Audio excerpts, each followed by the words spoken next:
Salut les formateurs, bienvenue dans ce 24e vendredi imprévu.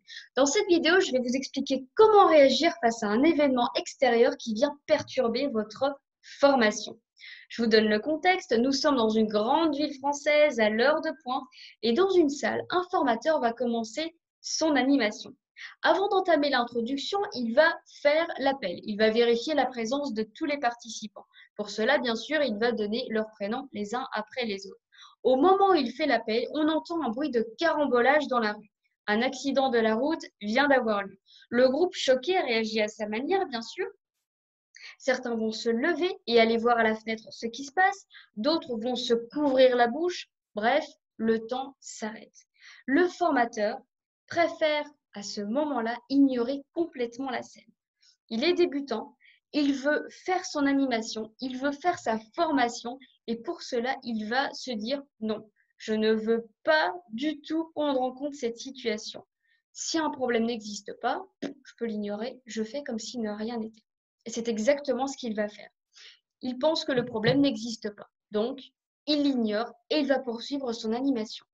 Donc là, imaginez la scène, le formateur commence sa formation, il va dérouler toute sa théorie jusqu'aux exercices, sauf que le groupe, bien sûr, tout ce qu'il a vu, c'est la scène de l'accident. Il y en a qui se sont levés, je vous rappelle, ils discutent entre eux. Bref, plus la formation va se poursuivre, plus il va perdre le groupe jusqu'à complètement être submergé. En fait, le formateur est débordé. Il ne sait plus comment réagir parce qu'il voit le groupe partir de plus en plus. Il n'arrive pas à le récupérer. Bref, il peine et il perd pied. Alors, on va analyser cette situation d'un point de vue du groupe et du point de vue du formateur. On va commencer par ça. Qu'est-ce qui se passe du point de vue du formateur? Il ignore la scène. Bon, ça, ok, on l'avait compris. Il ignore la scène, vu qu'il est débutant, et je pense que ça nous est tous arrivé, on ne veut pas qu'il y ait d'imprévu. On imagine des scénarios dans notre tête, on se dit, bon, je vais dire ça comme ça, la structure de ma formation, elle est comme ça, je vais donner tel exemple. On voit le scénario. Et quand ça ne se passe pas comme prévu, on trouve toutes les solutions pour pouvoir rester sur les rails et aller au bout, jusqu'à la fin de la formation. Et c'est exactement ce qu'il a fait. Il a préféré ignorer la scène, il ignore cet imprévu pour garder son cap. Bon, en soi, c'est pas une mauvaise chose. Et de toute façon, on ne peut pas se dire, moi, à sa place, j'aurais fait comme ça. On ne peut pas parce que c'est un événement qui ne peut pas être anticipé. On ne peut pas se dire, bah tiens, je vais réagir en criant, je vais réagir en faisant de cette manière-là. On ne peut pas. Et même si vous essayez d'imaginer des scénarios, de toute façon, ça va peut-être se passer complètement différemment. Donc, ne partons pas sur moi à sa place, j'aurais fait comme ça, mais on va plutôt regarder ce qui se passe de son point de vue. Il ignore, ok. Il poursuit, il perd son groupe complètement. Il est déstabilisé. Bon, d'un point de vue du groupe, qu'est-ce qui se passe? Il regarde la scène et les uns et les autres vont commencer à discuter de ce qui se passe à l'extérieur. Donc, ils se détachent complètement de la formation. Donc, d'un côté, on a le groupe, de l'autre, le formateur, et il n'y a plus de communication entre les deux. Voilà ce qui se passe. Alors maintenant, euh, vu que le formateur a perdu son groupe, nous, ce qu'on va faire aujourd'hui, c'est essayer de lui trouver une solution à ce formateur. Et ce que je vous propose, ce n'est pas de dire, voilà comment on pourrait réagir, parce que pour moi, ça, c'est impossible à prévoir. Par contre, ce qu'on peut faire, c'est partir de sa situation et essayer de récupérer le groupe. Alors, je vous propose une solution. Maintenant, si vous en avez d'autres ou que ça vous est déjà arrivé, eh bien, n'hésitez pas à nous partager toutes vos bonnes astuces juste en dessous dans les commentaires. Je vais vous proposer cette solution. On va partir du moment où il fait l'appel, l'accident a lieu, et lui va commencer son introduction. Eh bien, au moment où il commence son introduction, je vous rappelle qu'il a ignoré la scène, on va partir de ce point de vue-là. J'ignore la scène, comment je fais pour récupérer mon groupe?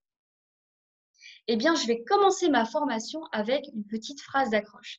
C'est-à-dire que je vais capter l'attention de mes apprenants. Et vous allez voir qu'au fur et à mesure, je vais les récupérer les uns après les autres. Je vais commencer ma formation en disant, saviez-vous que 80% de la population pense que je vais poser une question. Le fait de poser une question et de regarder mes apprenants, ils vont se dire, tiens, elle me pose une question, il faut que je réagisse. Et en fait, la clé, elle est là. Plus vous allez interagir avec votre groupe, plus vous allez les regarder dans les yeux les uns après les autres, et plus vous allez réussir à les récupérer. Voilà comment on pourrait réagir. Alors, une solution qui aurait pu être faite aussi, donc j'ignore, je m'en mets toujours j'essaye de me mettre dans cette situation parce que c'est vrai qu'à sa place, je pense que j'aurais pas du tout ignoré la scène. Je pense que j'aurais plutôt été voir à la fenêtre, j'aurais fait comme les apprenants, je pense. Mais bon, on peut pas savoir, ça ne m'est jamais arrivé. Donc, comme je vous le dis, on peut pas se mettre à sa place. Mais il y a autre chose qu'on pourrait faire, c'est avec beaucoup de sourire et de positivité, on va se dire, bon, ok, je vérifie, je vois que tout va bien à l'extérieur, je vois que les pompiers arrivent. Alors, on va revenir, si vous le voulez bien, à ma formation. Je vais vous parler aujourd'hui de tel sujet et vous allez voir que ma formation va beaucoup moins vous surprendre que ce qui se passe à l'extérieur. Voilà, vous voyez, avec beaucoup de sourire, on peut tout de suite ramener tout le monde vers soi. Ok, je vais quand même, au bout d'un moment, aller voir ce qui se passe parce que je vois que mon groupe est parti là-bas. Ok, je vois que vous ne m'écoutez plus. Bon, on va aller voir ce qui se passe. Ok, on se laisse 2-3 minutes.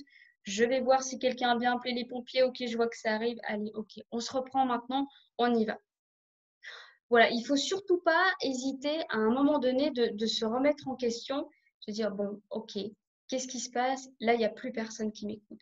Et n'hésitez pas à le dire à haute voix. Ça, je peux vous garantir que je l'ai fait pendant des années et ça marche très, très bien.